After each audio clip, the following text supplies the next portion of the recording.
Hello everyone, welcome to The Attic. My name's Mark Jago. I'm a philosophy professor in the UK. Today I wanted to have a think about how you might go about picking a topic for your MA thesis. So what I'm thinking about specifically here is if you're on a taught masters, so you're doing 2 terms of taught classes, and then over the summer term you have to write a thesis or a dissertation, and it's going to be about 15,000 words, something like that. So around about now, kind of May, June time, you're going to be thinking about what is going to be the topic for your thesis that you're going to write over the summer.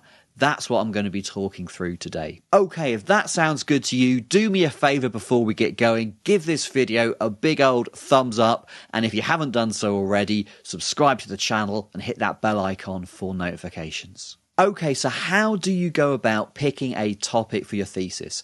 I'm going to talk through a number of factors that I think are important in no particular order. First up, pick a topic that you like. That sounds pretty obvious, right? You get to choose the topic, so you're not going to pick something that you absolutely hate. It's really important, though, that you think about what topics you like, because you're going to spend a couple of months doing this. It's going to be hard. You're going to get to a point where you think, oh, I just don't want to do this anymore. So if you pick a topic that you are interested in, kind of independently of the fact that you have to do some writing and be assessed on it, that will help you to keep going when it gets tough. Make it achievable. Okay, again, this sounds pretty obvious, right? You've got a definite amount of time to do this in, you've got a definite deadline, so you have to make it achievable within that time. Question is, how do you actually go about making it achievable? How do you pick a topic that is achievable?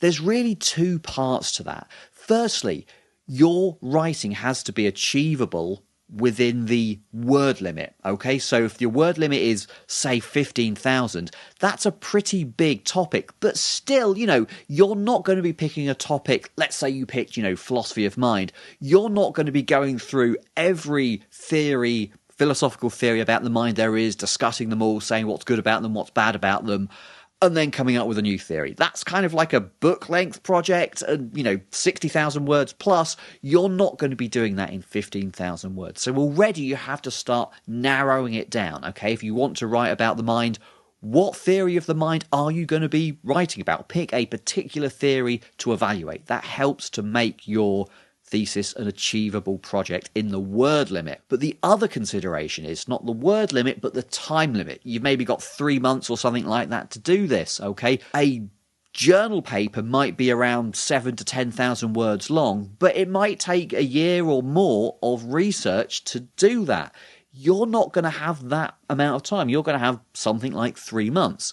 So you really have to focus on ideas that are already out there and evaluate those. You're not really going to be coming up with brand new theories. Rather, you're probably going to be taking some ideas that are already out there, reading about them, maybe comparing 2 or more ideas, evaluating those ideas, and maybe tweaking them to overcome a problem that you've identified. So that gives you a bit of originality, but you're not coming up with theories totally off the top of your head from scratch, okay? That wouldn't be really achievable over a 3-month period. Related to that, I would really strongly recommend that you pick an issue that's got lots of literature already on it, okay? So if you come to me and say, I really want to write a dissertation on, the link between philosophical analyses of gender and recent work in quantum gravity, I might say, okay, but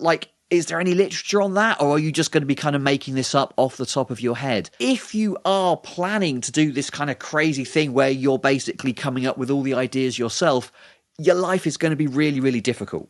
And chances are you might not complete the project. And it probably won't be the one that you wanted it to be at the outset, okay? I would really strongly advise focusing on a topic on which there's already plenty of literature. Now, that might sound, at the moment, a bit unambitious, right? You really want to write this fantastic project with all these new ideas, and here's me saying, oh, no, pick something that people have already written a lot on. Ultimately, what you want to get out of this is you want to pass your MA with the best marks that you can possibly get. And the best way to do that, to guarantee that you're going to write something of real quality, is to discuss ideas that are already out there. It's much easier to discuss other people's ideas than it is to come up with ideas on your own, new theories, present those theories and discuss those theories at the really high level that you need to get the top marks in a dissertation at MA level. When you actually get down to it, I mean, maybe it sounds a bit unambitious to be saying, look, just discuss stuff that's already out there. But when you actually get down to it, that's kind of what research is in most art subjects, right? You are reading what's already out there. You are critiquing it, evaluating it, comparing different theories, comparing different ideas. You're always going to find problems with those theories, okay? So you criticize them and then you show how they could be improved. And that's kind of where new ideas come from, taking a theory already out there that doesn't work and tweaking it or changing it to show how it might work. You know, I would really strongly recommend that you take that approach to your thesis rather than I'm just going to come up with something completely from scratch. Make sure there's somebody in your department who can supervise the topic that you want to do. Okay, how important is this? Well, it's not as important as it would be at PhD level, okay? At PhD level, the supervisor is probably the most important factor in making sure your PhD goes smoothly. And you absolutely need to make sure at PhD level that your supervisor is an expert on the topic that you want to write about.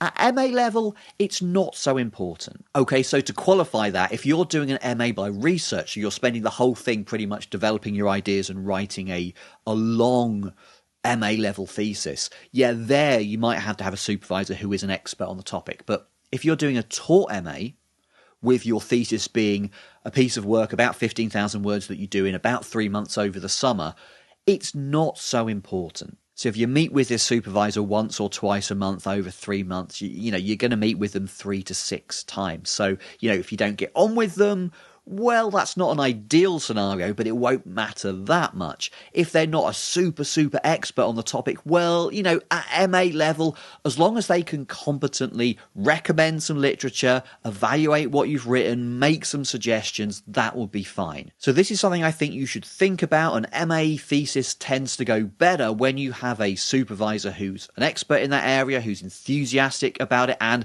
who you get on with well, okay? But if you can't find someone who ticks all of those boxes, and if there's this topic that you really want to work on, and there's somebody who is willing to supervise it, but they're not like a kind of a super world-leading expert, at MA level, that's going to be fine. So this isn't the biggest consideration in the world, but, you know, it should be in there at the back of your mind. So if you were choosing between 2 different topics and it's like, you know, you can't quite decide which one to pick, and your department has an expert on one of them, but not on the other, I would use that as a tiebreaker. So I think the ideal scenario in picking a topic for an MA thesis is this. You're going through your undergrad or your MA classes, and there's some issue that you kind of touch on in one of those classes, and it kind of really fires you up. You think, this is a really interesting issue. I really have something to say on this. And there's been some discussion on it, there's some papers on it that you've read, but you haven't already written an essay on it or been examined on it or whatever, okay? When that happens, that's kind of an indicator that that's a potential topic for your thesis. If you haven't had that kind of light bulb moment as you go through your MA, well, think back over all the topics that you've covered and think about, you know, do any of them kind of get that light bulb moment going for you? If you're going on to do a PhD after your MA, does your thesis topic for the MA have to be the same as your PhD topic? No, it doesn't. There's absolutely nothing wrong with doing one thing for your MA thesis and then something pretty much completely different for your PhD topic. There are a few considerations here that might make you want to do the same thing. So one of them is when you start your PhD, it can often help if you've had a bit of a run-up, okay? So if you've already spent a couple of months researching the topic, that might help smooth the transition into the PhD, give you a bit of a head start. But, you know, that doesn't really matter.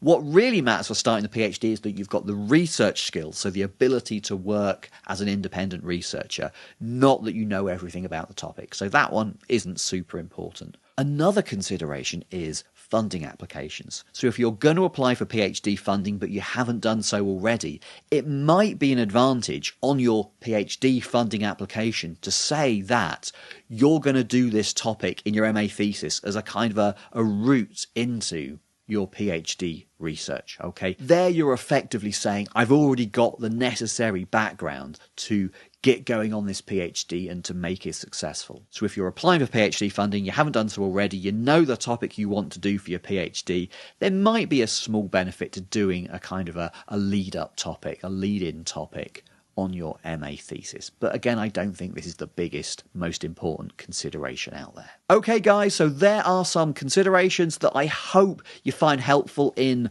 picking your MA thesis topic. So I hope you found this useful. If you've got any questions, leave me a comment down below. I try to reply to all of them. I'm going to be doing plenty more videos on PhD advice, master's advice, writing advice, student advice. So if you haven't already, hit the subscribe button and hit the bell icon to get notifications. And if you found the video useful, if you've enjoyed it, do me a favor, give it a thumbs up. That really helps out with the YouTube algorithm. Okay, guys, thank you for listening. I really appreciate it, and I hope to see you back here on Attic Philosophy soon.